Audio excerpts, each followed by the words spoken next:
Picture this. You walk out of the theater in 2022 after watching The Batman. 3 hours of Robert Pattinson brooding in the rain, solving riddles, punching people in the dark. You loved it, but something felt missing. Like there was a ghost in the movie that never fully showed its face. Then, a few weeks later, Warner Brothers drops a deleted scene online, about 5 minutes long, and suddenly, you realize the movie you watched was only part of the story, because the scene they cut, it might be the single most important 5 minutes Matt Reeves ever filmed. Let me walk you through it. The scene opens in Arkham State Hospital, and if you know anything about Batman lore, you know that name alone carries weight. Arkham is where Gotham sends the ones it cannot fix. The ones too broken, too dangerous, too far gone for a regular cell.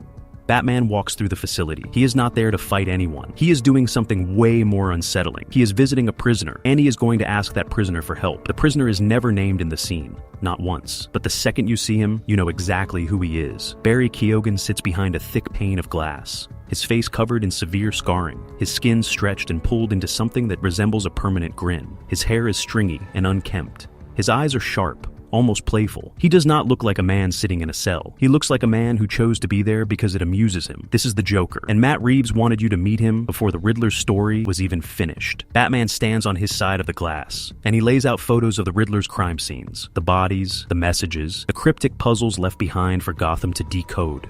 And he asks the prisoner to help him build a psychological profile of the killer. Batman, the world's greatest detective, sits across from his most dangerous enemy and says, "Help me understand this guy," and the Joker does. But not in the way you would expect. He does not just analyze the Riddler, he dissects him. He talks about the need for attention, the desperation behind every public act of violence, the way the Riddler craves recognition from the city he claims to hate. He understands the Riddler on a level that Batman cannot reach on his own, because the Joker has lived in that same psychological neighborhood. He knows what it feels like to build your identity around a performance. But here is where the scene gets really uncomfortable.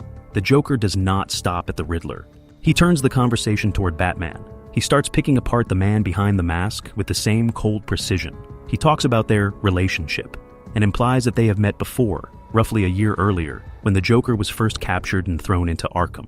He treats their dynamic like it is something intimate, something personal, like two old friends catching up over coffee, except one of them is a costume vigilante and the other is a disfigured psychopath behind glass. There is a moment in the scene where the Joker leans forward and you can feel the glass between them become meaningless. He is not locked up. He is exactly where he wants to be. And Batman, for all his strength and armor, is the one who looks trapped. The whole thing plays out like a horror movie interrogation. Matt Reeves himself described it as a Hannibal Lecter and Clarice Starling dynamic. And honestly, that comparison is spot on. Batman is Clarice walking into that basement, asking a monster for help catching another monster. And just like Lecter, the Joker gives you what you want, but he takes a piece of you in the process. Now, if you have been reading Batman comics for any amount of time, this scene probably felt familiar. Because this dynamic, the detective going to the villain for insight, is one of the oldest and most powerful ideas in the Batman mythology, and it shows up in some of the best stories ever written. Let us start with the obvious one, The Killing Joke. Alan Moore and Brian Bolland published The Killing Joke in 1988, and it fundamentally rewired how we think about Batman and the Joker. Before that book, they were hero and villain, good versus evil. Simple stuff, but The Killing Joke turned them into something else. It turned them into two sides of the same broken coin. The story follows the Joker as he tries to prove that anyone can be driven insane by one bad day. He kidnaps Commissioner Gordon after shooting his daughter in front of him and puts Jim through a nightmare designed to shatter his mind. Meanwhile, Batman hunts for the Joker, knowing that this cycle between them will never end. In the end, Batman catches the Joker, and instead of just beating him up and dragging him back to Arkham, he stops.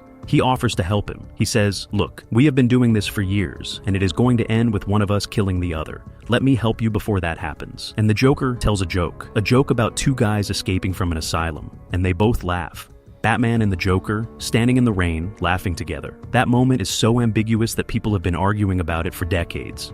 Grant Morrison famously suggested that Batman actually kills the Joker at the end. Alan Moore said that was never his intention, that it was supposed to be a moment of shared humanity between two damaged people who recognize something of themselves in each other. Either way, the point is clear. Their relationship is not simple. It is not hero versus villain. It is something deeper, and that is exactly what the deleted scene from The Batman captures. When Barry Keoghan's Joker leans toward that glass and starts talking about his relationship with Batman, he is channeling decades of comic book history. He is saying, "We are connected, you and me.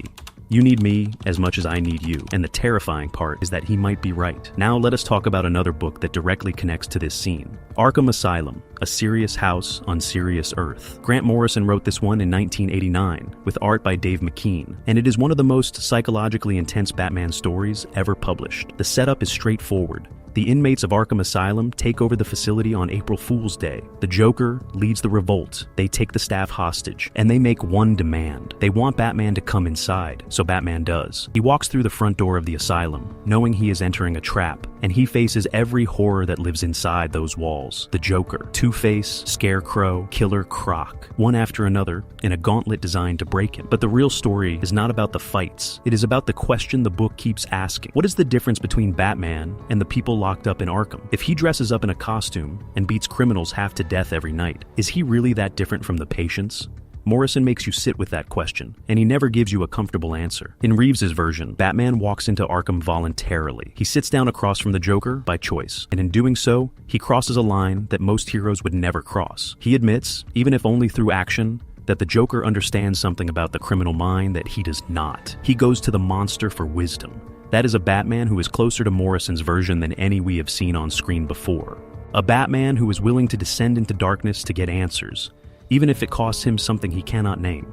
And while we are pulling comic threads, let us look at Batman, the Man Who Laughs. Ed Brubaker wrote this one in 2005. With art by Doug Mankey, and it serves as the definitive modern telling of Batman's first encounter with the Joker. The story picks up right after the events of Frank Miller's Batman, Year One. Bruce Wayne is still new to the Cape. He is learning how to be Batman in real time. And then the Joker arrives, and everything changes. The Joker announces on live television that he is going to kill specific Gotham citizens, and then he does it. Bodies start showing up with frozen grins on their faces, disfigured by the Joker's toxin. Batman and Captain Gordon have to work together to track down a villain, unlike anything they have encountered before. This is not a mob boss or a street thug. This is something new. What makes The Man Who Laughs so relevant to the deleted scene is the sense of first contact. In Brubaker's story, Batman meets the Joker for the first time and realizes that his entire understanding of crime is about to be rewritten. The Joker is chaos made flesh, a personality so alien and so dangerous that Batman has no framework for dealing with him. In The Batman, Reeves plays with the same idea, but from the other side. By the time we see the deleted Arkham scene, Batman has already met this version of the Joker. They have history. About a year of it, if the Joker's dialogue is anything to go by. What we are seeing is the aftermath. Batman has already been changed by this encounter, and he is coming back for more, because he needs what the Joker can offer. And honestly, that might be even more unsettling than a first meeting. A first meeting is shocking. Coming back voluntarily is a choice, and choices reveal character. There is also something worth noting about the visual design. Matt Reeves said his version of the Joker was inspired by the 1928 silent film The Man Who Laughs, starring Conrad Veidt. That film, based on a Victor Hugo novel, features a character whose face has been surgically carved into a permanent grin. It is the same film that inspired the original Joker design back in Batman #1 in 1940. So Reeves is not just pulling from modern comics. He is going all the way back to the source. He is building his Joker from the same raw material that Bill Finger and Bob Kane used over 80 years ago. Barry Keoghan's Joker does not look like a clown. He does not look like a stand-up comedian who fell into a vat of chemicals. He looks like someone who was born wrong or made wrong, someone whose appearance became his identity. The prosthetic work by Mike Marino is genuinely disturbing. The scarring on Keoghan's face creates a smile that never goes away, and it makes every word he speaks feel like it is coming from something that should not exist. It is a version of the Joker that emphasizes the body horror, the wrongness, the uncanny valley feeling you get when something looks almost human but not quite, and it works perfectly for Reeves's grounded,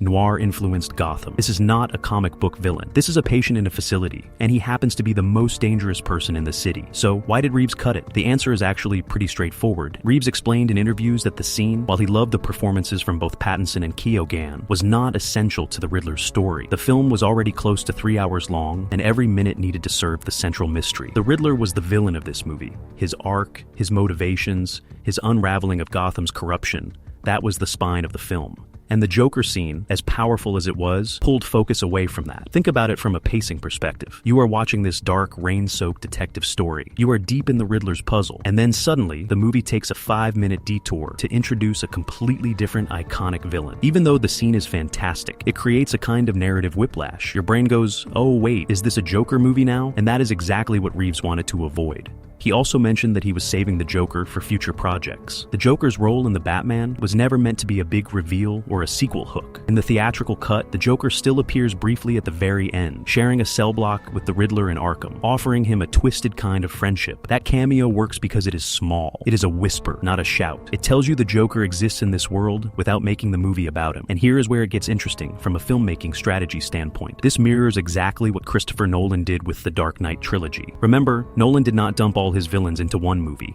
He built toward them. Batman Begins gave a Scarecrow and Ra's al Ghul. The Dark Knight introduced the Joker. The Dark Knight Rises brought in Bane. Each film had its own villain, its own identity, its own tonal world. And the Joker, specifically Heath Ledger's Joker, worked so well partly because Nolan let him have the entire movie. He did not have to share the spotlight.